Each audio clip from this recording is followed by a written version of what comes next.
Hi everyone, आज इस video में हम बिजनेस ऑर्गेनाइजेशन का फुल सिलेबस डिस्कस करेंगे कि आपको किस तरह से प्रिपेयर करना है ताकि आप बहुत अच्छे मार्क्स ले सकें।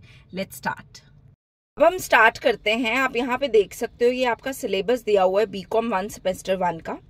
इसके अंदर एक चीज याद रखना, बड़ा इंपॉर्टेंट टिप है कि जब भी आप प्रिपेयर करते हो, जो चीजें सिलेबस के अंदर पर्टिकुलरली लिखी हुई हैं इन पॉइंट्स फॉर्म, उसको कभी नहीं छोड़ना।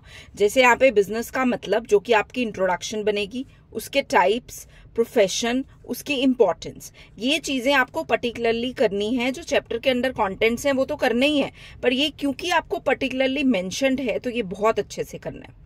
Social responsibility of business, business ethics. अब अगर मैं क्वेश्चन पेपर के पैटर्न की बात करूं तो आपको 2 क्वेश्चंस आने हैं, जिसमें से एक क्वेश्चन आपको ये बिजनेस के ऊपर आएगा और जो दूसरा क्वेश्चन रहेगा वो या सोशल रिस्पॉन्सिबिलिटी में से आएगा या बिजनेस एथिक्स में से आएगा।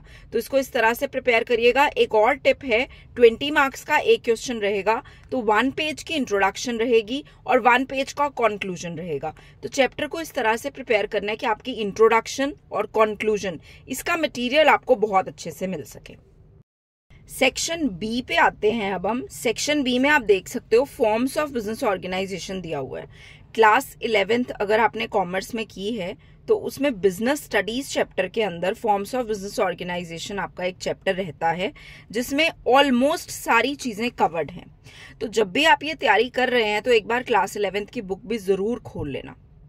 फॉर्म्स ऑफ बिजनेस ऑर्गेनाइजेशन हमारे पास 5 तरह के होते हैं: soul trader, partnership, joint Hindu family, joint stock company और कोऑपरेटिव सोसाइटी। इन 5 में से ही 2 क्वेश्चन कवर करेगा एग्जामिनर, और इनको तैयार करने का बेस्ट तरीका ये रहता है कि ये 5 की इंट्रोडक्शन 1 पेज की आप अपनी कॉपीज पे इवन नोट कर लीजिए, ताकि आपको पेपर में अटेम्प्ट करने में मुश्किल ना आए। और हर एक फॉर्म ऑफ बिजनेस ऑर्गेनाइजेशन के अंदर फीचर्स और उसके टाइप्स, ये चीजें बहुत अच्छे से कर लीजिए। बाकी जो चैप्टर में कंटेंट्स दिए हुए हैं उसको साथ में मिक्स एंड मैच करके आप बड़े ही आसानी से 20 मार्क्स का क्वेश्चन बना सकते हैं।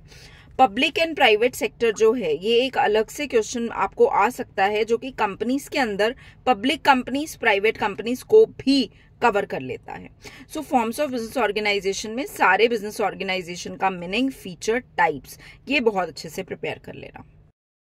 अब हम सेक्शन सी की बात करते हैं। सेक्शन सी के अंदर हमारे पास 3 चैप्टर्स हैं: लोकेशन, साइज, इंडस्ट्रियल एस्टेट्स। इन तीनों में से आपके 2 क्वेश्चंस कवर हो जाएंगे, एक लोकेशन में से, साइज में से या इंडस्ट्रियल एस्टेट्स में से। फिर से बात रिपीट करूंगी, जो चीजें गिवन है लोकेशन के अंदर, फैक्टर्स इन्फ्लुएंसिंग लोकेशन; साइज के अंदर स्मॉल स्केल, लार्ज स्केल के एडवांटेजेस, डिसएडवांटेजेस, जो कि मिला के ऑप्टिमम फर्म बन जाएगा; industrial estates, district industries centre.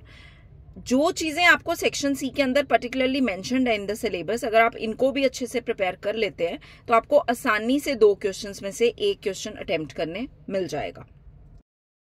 Section D में भी आप देख सकते हैं 3 ही हमारे पास चैप्टर्स बनते हैं: stock exchange, business combination, trade association, जिसमें से हाई चांसेस रहते हैं स्टॉक एक्सचेंज में से क्वेश्चन तो पक्का आता ही है। और ये स्टॉक एक्सचेंज भी अगर आप अपनी मेमोरी को बैकवर्ड्स करें, क्लास 11th बिजनेस स्टडीज में तुमने पढ़ा हुआ है, इवन क्लास 12th में भी इस चीज को पढ़ा हुआ है, तो आप क्लास 11-12 की बुक्स को भी अगर अपने पास रखेंगे तो आपको आसानी से बहुत अच्छे नोट्स मिल जाएंगे। दूसरा क्वेश्चन आपको यहाँ बिजनेस कॉम्बिनेशन में से आ सकता है या ट्रेड एसोसिएशन। फिर से जो चीजें यहाँ पे पर्टिकुलरली मेंशन्ड हैं, जैसे causes, types, effects, chamber of commerce, functions, objectives, working in India, in topics को अच्छे से प्रिपेयर करना। और मैं ये चीजें क्यों कह रही हूँ, because when ever examiner sets the paper तो उसके पास ये सिलेबस जाता है। आई होप आपको इस वीडियो से कुछ डायरेक्शन मिला हो। इसी डायरेक्शन को यूज करते हुए प्रिपेयर करिए, आपको बहुत अच्छे मार्क्स मिल जाएंगे एग्जाम्स के अंदर। Thank you so much.